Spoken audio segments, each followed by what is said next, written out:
1. Las historias que nos contaron. La influencia de mamá y papá. Me acordé de lo que me había dicho mi madre. Allá me oirás mejor. Estaré más cerca de ti. Encontrarás más cercana la voz de mis recuerdos que la de mi muerte. Si es que alguna vez la muerte ha tenido alguna voz. Mi madre, la viva. Juan Rulfo, Pedro Páramo. Desde que nacemos, las voces de nuestros padres comienzan a forjar nuestra visión del mundo y de nosotros. Son ellos quienes nos introducen a la conciencia de lo que está bien y lo que está mal, quienes nos brindan las primeras palabras de aliento y a veces las primeras críticas que escuchamos. Nuestros padres, con sus historias, son los primeros autores de la nuestra. No partimos de cero porque traemos la influencia de lo que nos han heredado, no solo de forma genética, sino con cada interacción con ellos desde el comienzo de nuestra vida. Pero además, con cada palabra, gesto y acción, nos van contando quiénes somos, o mejor dicho, cómo nos ven y lo que esperan de nosotros. Yo siempre he sostenido que nuestros padres no nos enseñan cómo es el mundo, sino cómo ven ellos el mundo. Y si nos hicieran esta aclaración en algún momento de la vida, cuanto antes mejor. Quizá no tendríamos la sensación de no ser suficientes o sentirnos hechos a mano. En fin, la cuestión es que nos enseñan a interpretar el mundo y a entender nuestro lugar en él. Estas narrativas iniciales, llenas de amor, miedo, esperanza y expectativas, forman el marco dentro del cual comenzamos a construir la manera en que nos percibimos y de lo que somos capaces de lograr. Sin embargo, no debemos olvidar que todo este andamiaje está construido desde la perspectiva de lo que debería ser para ellos la sociedad y la cultura. La forma en que los padres se comunican con los hijos desde una edad temprana tiene un impacto significativo en el desarrollo de la autoestima y el autoconcepto. Los niños cuyos padres les ofrecen una retroalimentación positiva constante entienden y tienden a desarrollar una mayor confianza en sí mismos y una actitud resiliente frente a los desafíos que presenta la vida. Por el contrario, aquellos expuestos a comentarios negativos o críticos de forma habitual pueden internalizar una imagen de sí mismos menos capaz o indigna. Por ejemplo, pensemos que en un parque un niño pequeño juega bajo la atenta mirada de sus padres. De repente, el niño tropieza y cae. Antes de que las lágrimas broten, papá o mamá se acercan con palabras de consuelo, levantándola con una mezcla de firmeza y ternura. En ese instante, más allá del dolor físico y del susto, algo más profundo sucede. Una sensación de seguridad, la certeza de que pase lo que pase, hay alguien que estará ahí para protegerlo, enseñarle y guiarlo, en lo que aprende a hacerlo por sí mismo.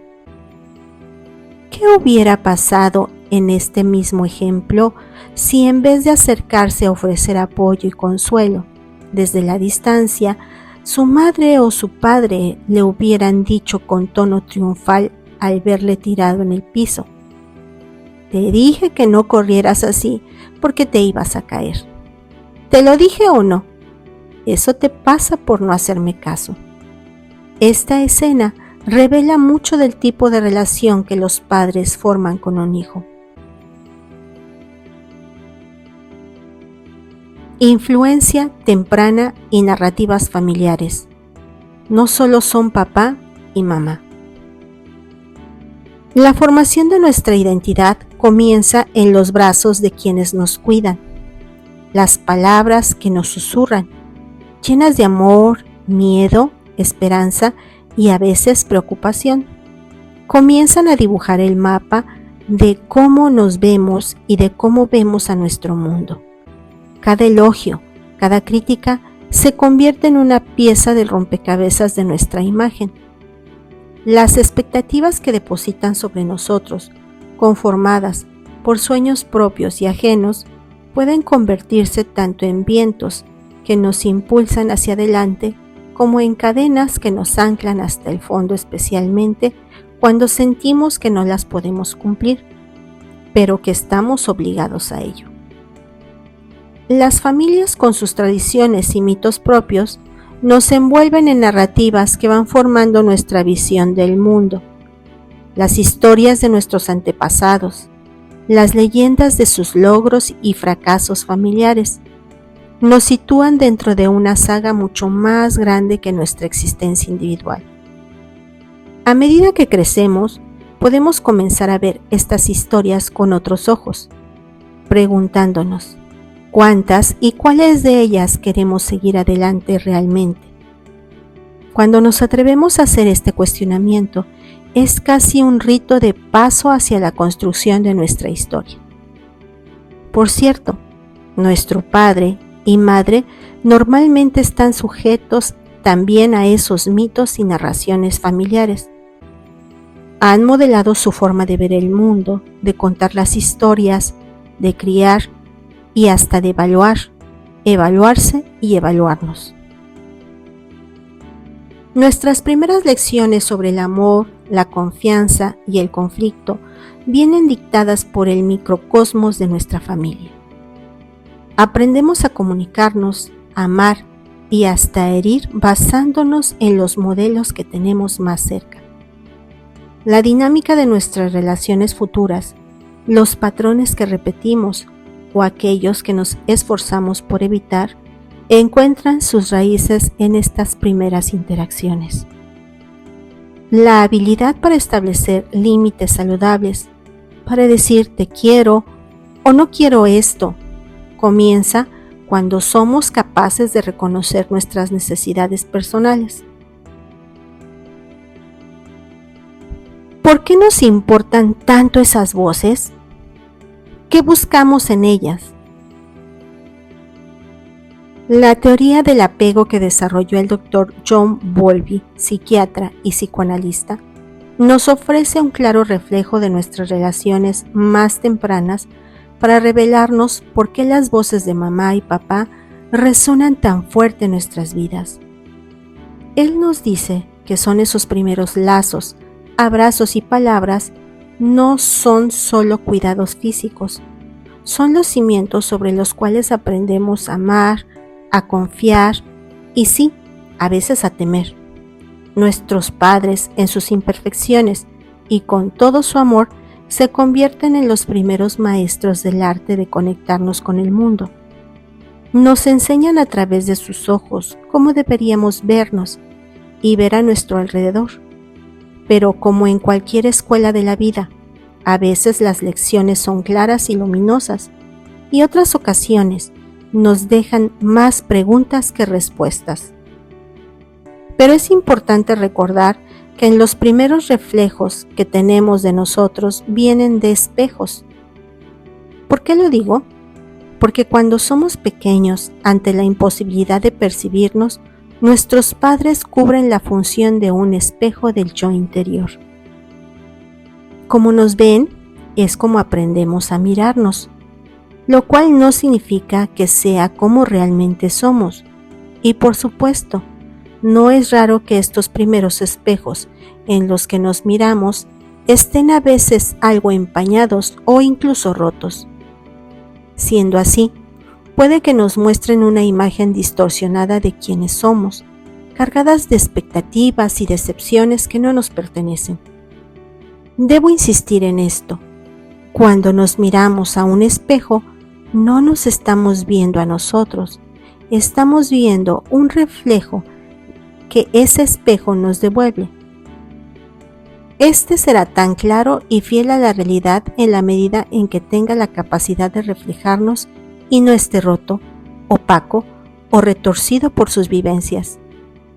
Quizá convenga recordar esas casas de los espejos de las ferias en donde mirarnos más grandes, más gordos, más pequeños o más flacos de lo que somos causa risa y nos divierte. Pero no es así cuando este reflejo es permanente y una voz nos dice que somos eso que vemos, así de retorcido, roto o distorsionado. ¿Ese del espejo eres tú o es tu reflejo distorsionado por el espejo? Y es así que todo comienza con la comprensión de que, aunque sus voces fueron las primeras que escuchamos, no son las únicas que definirán el camino de nuestra vida. En este camino nos enfrentamos a la gran encrucijada de querer pertenecer y al mismo tiempo desear ser auténticamente nosotros. Este equilibrio delicado entre buscar su aprobación y mantener nuestra esencia es donde se encuentra nuestra verdadera libertad. Comenzar a hacernos preguntas profundas, a distinguir entre las voces que nos elevan y aquellas que nos limitan, es el inicio de un proceso de transformación personal que resulta ser un auténtico camino de descubrimiento y afirmación, donde la meta no es rechazar por completo esas voces iniciales, sino aprender a escucharlas de una manera nueva, integrándolas en una historia más rica y personal. A fin de cuentas, los sonidos de la voz de mamá y papá son solo el preludio de nuestra voz, una voz que solo nosotros podemos crear. Orígenes de nuestras narrativas. La presencia de las figuras parentales en nuestras vidas puede variar enormemente, dependiendo de circunstancias personales, cambios en relación y la evolución de la manera en cómo nos percibimos. Se pueden manifestar en 3 modos principales, cada uno con sus dinámicas y desafíos. Y aunque en el capítulo 6 abordaré esta presencia de manera más detallada, es importante irlas ubicando desde este primer capítulo. Los que están y siguen influyendo. Aquí me refiero a las personas que desempeñan el papel de nuestra madre y nuestro padre, y que están físicamente presentes y continúan ejerciendo una influencia directa en nuestras decisiones, creencias y comportamientos. Esta influencia puede ser tanto positiva como negativa, dependiendo de la naturaleza de la relación y de cómo se comunican y se interpretan las expectativas y consejos. Aún existen aquellos que activamente dictan algunas instrucciones a un hijo o hija, adultos, acerca de cómo comportarse, cómo vestirse, qué tanto trabajar, en dónde vacacionar, la forma de criar a los hijos y hasta cómo debe comportarse con la pareja. Bueno, en algunos casos hasta dictan el tipo de pareja que debe elegirse. La clave aquí es aprender a navegar en esta influencia continua de manera saludable, estableciendo límites claros y comunicando nuestras necesidades y deseos. Es muy tentador complacer para callar esas voces, pero hacer eso es garantía de perpetuidad. Si ofreces sacrificios a la voz que se calle, un día la voz pedirá más de lo que puedes dar, y entonces caerás en los abismos de malos hijos por no complacer al oráculo con el consecuente castigo de la vergüenza, la ingratitud y la culpa eterna. El desafío es mantener una relación de respeto mutuo, donde la influencia no se convierta en coacción o manipulación. Esto también lo veremos en futuros capítulos. Los que ya no están, pero siguen influyendo. Para aquellos cuyos padres han fallecido o están ausentes por otras razones, su influencia no desaparece con la ausencia física. Con frecuencia, esta presencia se internaliza, convirtiéndose en una parte de nuestro diálogo interno, guiando o juzgando nuestras acciones desde el recuerdo y para algunos desde el más allá. Cuesta mucho desafiar la autoridad de alguien a quien no se le puede juzgar porque ya no está juzgando, y a quien se siente que se le debe sometimiento disfrazado de amor. A esos que ya no están, a veces se les sigue quedando a deber y no importa lo que se logre. Reconocer y diferenciar entre la influencia constructiva y limitante de esas voces es muy importante. Es posible honrar su memoria y aprender de ellas mientras se forja un camino propio que refleje nuestra identidad y valores individuales. Y claro, también es posible ponerles límites si sabemos manejar la culpa adecuadamente. También de eso hablaremos. Los que están y siguen intentando influir. En algunos casos, las figuras parentales no solo están presentes, sino que también se esfuerzan activamente por dirigir o controlar aspectos significativos de nuestras vidas, quizás con la mejor de las intenciones. Sin embargo, aunque no lo consigan del todo, esto puede sentirse abrumador y puede afectar profundamente la relación y la convivencia aún en momentos esporádicos. Enfrentar esta dinámica implica abogar por nuestro espacio para crecer y tomar decisiones. Esto puede requerir conversaciones difíciles donde se expresen tanto el aprecio por su cuidado como la necesidad de autonomía personal. Y claramente, estas figuras parentales que permiten la individualidad e influyen, porque esto es inevitable, pero lo hacen no desde la manipulación, el chantaje o la imposición, sino desde la inspiración y la aceptación de que los hijos, a la edad que sea, no son objeto de propiedad ni deben ser clones de lo que ellos han sido. Entender cómo estas voces se manifiestan y ejercen influencia en nuestras vidas es el primer paso hacia una mayor autonomía emocional. Cada uno de estos modos presenta oportunidades únicas para el crecimiento personal, la reafirmación de límites y la redefinición de nuestra relación con las figuras parentales. La meta es encontrar un equilibrio que nos permita apreciar y aprender su presencia sin permitir que definan completamente quiénes somos o qué elegimos ser. Habiendo establecido cómo los padres inician nuestra educación emocional y psicológica, exploremos a continuación cómo estas primeras lecciones se traducen en patrones persistentes a lo largo de nuestras vidas. ¿Cómo las historias de nuestros padres moldean nuestra vida? ¿Alguna vez has considerado cuánto de lo que crees, valoras y decides está entintado por estas historias tempranas? Por ejemplo, imagina crecer escuchando que tu madre habla de las relaciones pasadas, marcadas por la desilusión y el desengaño, concluyendo siempre que todos los hombres son iguales. Estas palabras, dichas quizás en un momento de vulnerabilidad, se convierten en un lente a través del cual empiezas a ver tus relaciones, incluso tu identidad. Sin darte cuenta, cada desacuerdo o malentendido se filtran por esta creencia heredada y te encuentras en guardia, protegiéndote de heridas que aún no has sufrido o sintiéndote impotente ante lo incambiable. Una historia así ya no es solo de tu madre, poco a poco se ha convertido en la tuya, tejiendo dudas en tus conexiones más íntimas, incluso antes de que tengas la oportunidad de florecer.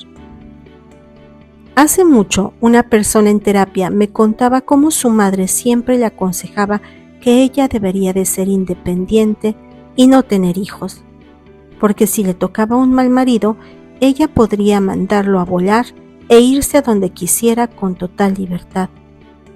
Cuando le pregunté que cómo era la relación de sus padres, me contó que su padre era muy dedicado con ella y sus hermanos, pero que su madre veía telenovelas turcas y siempre decía que un día se iba a ir a buscar a un hombre de verdad por allá.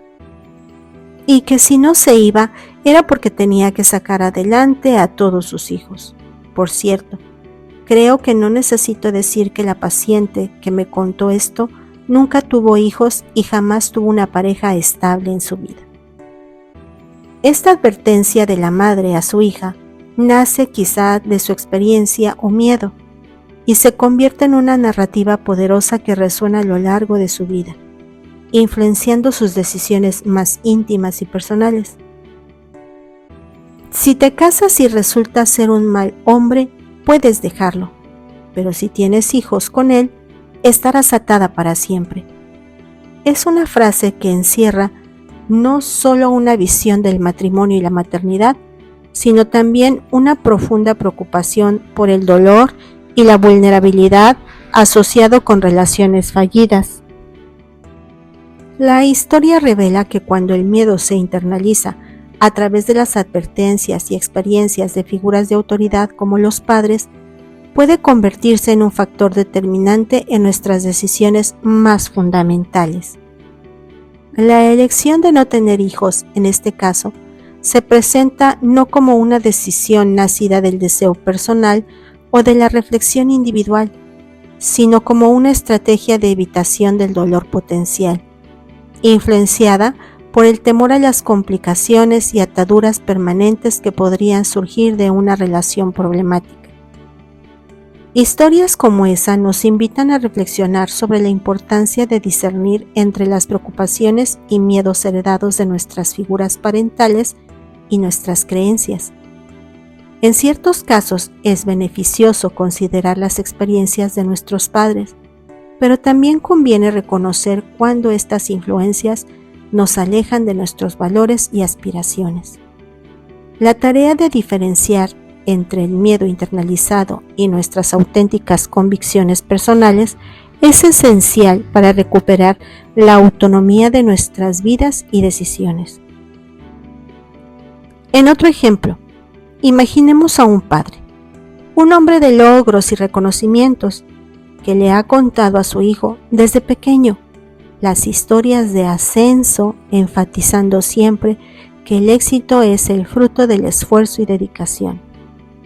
Ese niño admira la fortaleza y la habilidad de su padre, pero también se siente con el peso de su expectativa en cada elección que hace. El éxito en esa familia tiene un único rostro, el profesional. Así, cada vez que se enfrente a una decisión importante, su definición de éxito resonará en su mente, guiando sus pasos, a veces alejándose de lo que realmente desea para su vida. La pasión y el placer se convierten en lujos secundarios, supeditados al mandato familiar del éxito. En otra ocasión, un paciente de unos 50 años me contó cómo nunca conseguía dar gusto a su padre, quien por cierto lo tenía trabajando en un negocio familiar como intendente. Una vez, aquel padre le pidió pintar una habitación y el hijo lo hizo.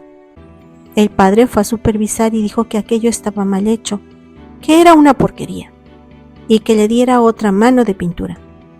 Así lo hizo mi paciente y al terminar, el padre volvió a supervisar. Esta vez encontró algunos defectos en el acabado y le dijo que las cosas deberían hacerse bien o mejor no lo hiciera. Por tercera vez el hijo repintó la habitación y por tercera vez el padre fue a juzgar el trabajo, pero ahora mirando profundamente el resultado por unos segundos, suspiró y le dijo: ¿sabes qué? Ya déjalo así. Está visto que no puedes hacer nada mejor que esto. De tantas manos que le diste al color, ya no es como yo lo pensaba ni quería ver. Pero ya, que se quede así. Ni siquiera puedo imaginar la sensación que aquel hombre adulto debió sentir cada vez que su padre lo descalificaba de esa manera, pero a la vez lo mantenía sometido a su aprobación mediante la humillación constante. Finalmente, pensemos que tú creciste creyendo a tus padres hablar de lo tradicional, de seguir un camino seguro, teniendo un trabajo estable, una casa y una familia. Sin embargo, en el fondo de tu corazón, tal vez una voz diferente susurra sueños de aventura, de explorar lo desconocido, de seguir tu pasión, y aunque eso signifique enfrentar la incertidumbre, la decisión de estudiar arte, de viajar, de emprender tu negocio, cada una representa un paso que te aleja de lo establecido, pero te acerca a tus sueños propios. En cada elección tendrás que enfrentarte al miedo, tanto propio como reflejado en los ojos de tus padres, pero también descubrirás tu fortaleza y tu capacidad para forjar un destino propio. No será fácil porque tal vez las voces de la duda, la culpa y el miedo te hablen todas las noches al oído, haciéndote titubear. Desarrollar resiliencia frente al miedo implica un proceso de introspección y la fortaleza de confrontar las narrativas que hemos asumido como propias. Significa preguntarnos, ¿esta decisión refleja lo que verdaderamente quiero o estoy actuando desde un lugar de miedo? Al hacerlo, podemos comenzar a liberarnos de las cadenas invisibles del temor y abrirnos a la posibilidad de tomar decisiones que reflejen nuestra verdadera esencia y deseos. Es vital promover un diálogo abierto y reflexivo sobre cómo las advertencias y los miedos transmitidos por nuestras figuras parentales influyen en nuestras elecciones. La formación del diálogo interno. Es a partir de mamá, papá y otras figuras de autoridad, entretejidas con los hilos de experiencia, enseñanza y emociones, que se forma una voz que es tan íntima como poderosa, nuestro diálogo interno. Esta voz interna narra nuestra existencia, momento a momento. Es como el eco de todas las voces que hemos escuchado, especialmente la de nuestros padres durante los años formativos. Desde pequeños, somos receptores de una constante corriente de retroalimentación por parte de nuestros padres o cuidadores. Cada muy bien y cada no deberías de haber hecho eso se va almacenando en nuestra mente, contribuyendo a la construcción de esa voz interna que nos felicita o nos reprende. Pero, ¿qué sucede cuando estas voces adoptan un tono crítico perpetuo, heredado de las expectativas no cumplidas o las críticas constantes de nuestros padres? Probablemente se conviertan en voces que secuestran a la nuestra y no la dejan expresarse. El diálogo interno puede convertirse en nuestro mayor aliado o en nuestro crítico más severo. Puede ser la fuente de nuestra autoconfianza, impulsándonos hacia adelante con palabras de aliento, de apoyo, o puede sumirnos en la duda y el miedo, recordándonos constantemente nuestras fallas. Reconocer el origen de este diálogo es indispensable para comenzar a transformarlo. Y esto comienza con el reconocimiento de esas voces internalizadas. ¿Son realmente nuestras creencias las que escuchamos o estamos repitiendo lo que nos han enseñado? Aprender a cuestionar y cuando es necesario, es desafiante. Desafiar estas voces internas es un paso necesario hacia la construcción y fortalecimiento de nuestra autoestima. Por el camino hacia la reconfiguración de nuestro diálogo interno no es un viaje que se hace de la noche a la mañana.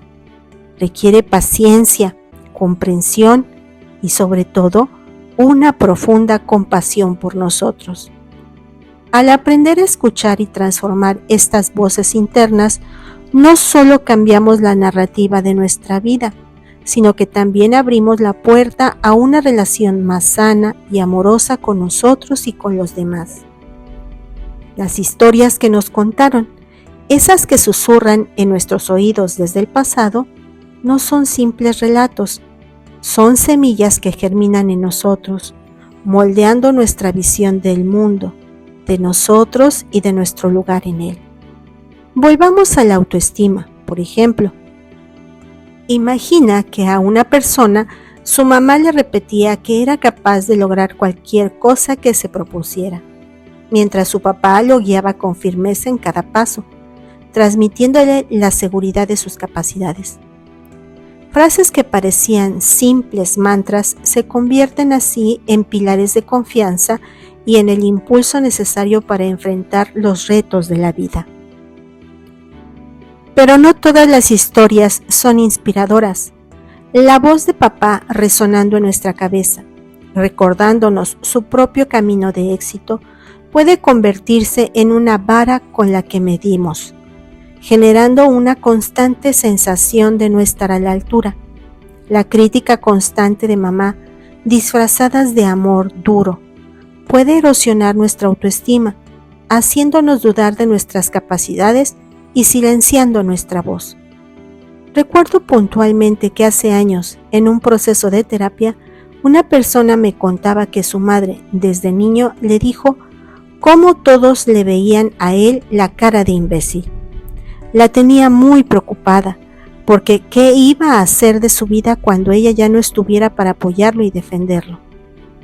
Las historias también influyen en nuestra capacidad para tomar decisiones. Si crecimos en un entorno donde la duda era castigada y la seguridad era la norma, es probable que tendamos a evitar riesgos y apegarnos a lo conocido. Por otro lado, si nos criaron en un ambiente donde la exploración era incentivada y el error era visto como una oportunidad de aprendizaje, es más probable que abracemos la incertidumbre y seamos más audaces en nuestras decisiones. Las relaciones con los demás también se ven afectadas por las historias que nos contaron. Si la narrativa familiar gira en torno a la desconfianza hacia los demás, es posible que proyectemos esa desconfianza en nuestras relaciones, creando barreras y dificultades para la conexión. En cambio, si crecimos rodeados de historias de amor, empatía y compasión, es más probable que seamos personas abiertas, receptivas y capaces de construir relaciones sanas y duraderas. Explorar las historias que nos contaron es como un proceso de desmitificación, de comprender cómo esas historias han moldeado nuestro ser y de descubrir cómo podemos reescribirlas para convertirnos en los autores del guión de nuestra vida. ¿Por qué no reflexionas ahora mismo sobre las historias que te acompañaron desde la infancia? ¿Qué mensajes te transmitieron? ¿Cómo ha influido en tu autoestima, en tu forma de tomar decisiones y en tus relaciones? Solo al comprender su impacto podrás empezar a liberarte de sus limitaciones y construir tu narrativa. Una que te empodere, te inspire y te guíe hacia un futuro más auténtico y pleno.